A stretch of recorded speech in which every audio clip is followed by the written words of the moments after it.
Hello, bonjour à tous et bienvenue dans Tech24. Au programme cette semaine, Mega Upload est mort, vive Megabox. Kim.com revient avec un nouveau site pour révolutionner l'industrie musicale. Alors, vrai plus pour les internautes ou dérive mégalo du hacker multimillionnaire? Ce sera le dossier de cette édition. Et puis, dans le test de la semaine de Guillaume Gralet du magazine Le Point, il y a le Galaxy Note 2, le grand téléphone de Samsung, débarque sur le marché des tablettes.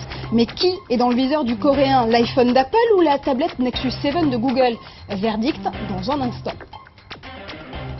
Mais d'abord, en janvier dernier, le site de streaming Mega Upload était démantelé par le FBI, aux grandes dames de ses 50 millions d'utilisateurs quotidiens, mais sous les applaudissements des majors du disque et du cinéma.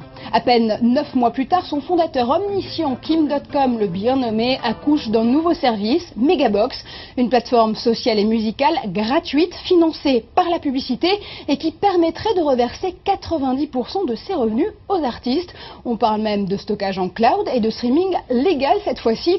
Alors Guillaume, est-ce que Kim.com a compris la leçon?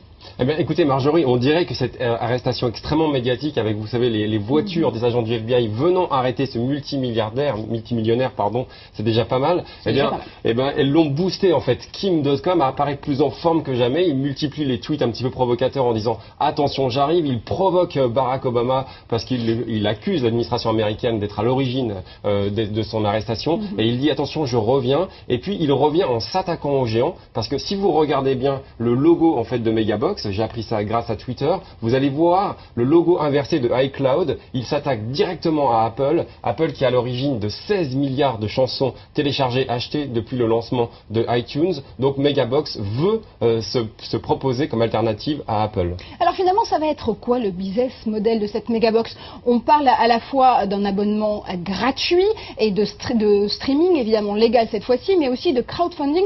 En gros, c'est comme si on était sur un service à mi-chemin entre un Spotify ou un Deezer gratuit et un My Major Company. Exactement. Alors quand on regarde un petit peu les images de la vidéo que Kim.com, as des réseaux sociaux, a fait circuler, on a l'impression qu'il reprend un petit peu les bonnes recettes de Mega Upload en les améliorant. On voit un petit peu de réseaux sociaux, on voit qu'il y aura des réseaux sociaux, on voit qu'il y aura de la publicité, un petit peu comme ce qui existait jusqu'ici sur Megakey, où en fait, vous aviez 2 heures d'écoute gratuite, on appelait ça les happy hours, en échange de publicité, mais ne vous y trompez pas, il fallait accepter de partager ces données personnelles. En fait, le succès de Megabox, ce sont les artistes qui vont en décider. Vous savez que Kim.com a le soutien de pas mal d'artistes, de William à Kanye West, en passant par Snoop Dogg. En même temps, la réaction de l'industrie risque d'être très forte. Vous savez, quand il y a eu la chanson de soutien à Kim.com il y a quelques mois, la vidéo où on voyait tous ces artistes soutenir Kim.com a été interdite sur YouTube.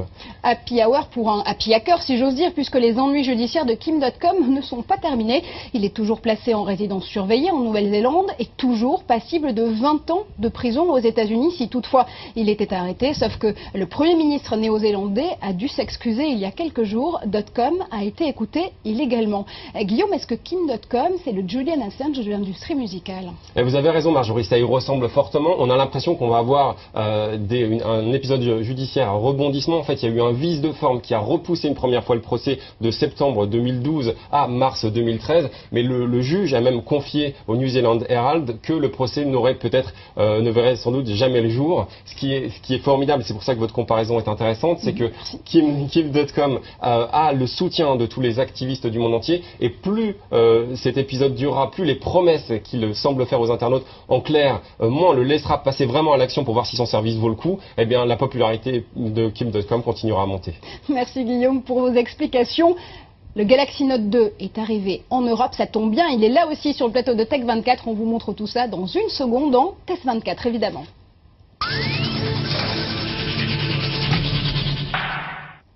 Un téléphone grand par la taille, oui, mais aussi par son ambition. Le Galaxy Note 2 affiche un écran AMOLED haute définition de 5 pouces 5 et la volonté de s'imposer sur le marché des phablettes.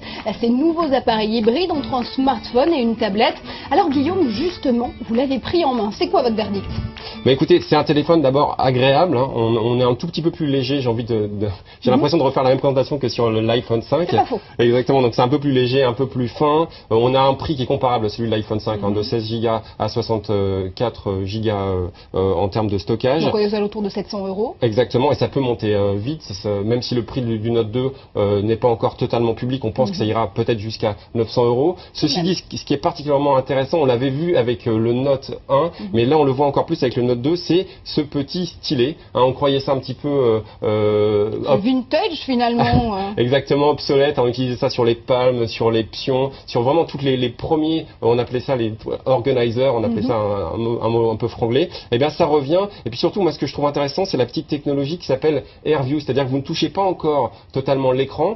Vous allez pouvoir regarder une vidéo, mais en allant dessus, vous allez voir un accéléré de la vidéo. La même chose quand vous déroulez vos mails, vous allez avoir un aperçu du contenu de l'email ou de l'agenda. Vous allez voir ce qui se passe jour par jour. Tout ça sans que vous ne faisiez rien du tout. En fait, ça vous fait gagner du temps. Ça ressemble un petit peu à de l'infrarouge, mais c'est particulièrement bien fichu. Alors, on va revenir sur cette question des phablettes, justement, parce que je le disais, une phablette, c'est finalement un appareil un petit peu hybride entre un smartphone et une tablette 5 pouces 5, justement, pour ce Galaxy Note 2. À qui s'attaque vraiment Samsung avec ce nouvel appareil? Eh bien, j'ai envie de dire aux gens qui ont du mal à choisir, en fait, à ceux qui hésitent en fait avec une tablette, par exemple pour prendre le train, pour regarder une vidéo. Eh bien là vous avez une technologie, un format de vision 16/9. Vous allez pouvoir bien utiliser, je vous disais le stylo pour prendre des notes, envoyer, partager sur les réseaux sociaux. Donc on a un bon compromis. Ceci dit, moi j'ai été un petit peu gêné ce week-end quand je l'ai testé parce que j'ai pris le métro et c'est quelque chose qu'on ne sort pas. On sait que bon, ça représente quand même une petite somme d'argent, on en a parlé. On a un petit peu du mal à le sortir devant tout le monde. C'est quand même quelque chose qu'il faut pouvoir ranger. Il faut en être conscient. Ça va très bien dans une veste d'homme. Ça peut aller dans un grand pantalon, mais il vaut mieux... Dans un sac de femme, par exemple aussi, quand même. Soyons un petit peu paritaires dans cette émission. Exactement, dans un sac de femme, ça va très bien. Il faut juste avoir conscience de cette taille qui peut être vraiment un avantage. Encore une fois, je reviens sur les transports en commun parce que ça peut servir. Vous avez un petit dock, vous le posez sur une table de train et là, c'est vraiment agréable. Alors, on va quand même faire un point, nous, sur cette guerre thermonucléaire que se livrent Samsung et Apple. On en est où, Guillaume? Alors la guerre, on le voit, c'est surtout cette nouveauté. Samsung a perdu aux États-Unis, en tout cas en première instance.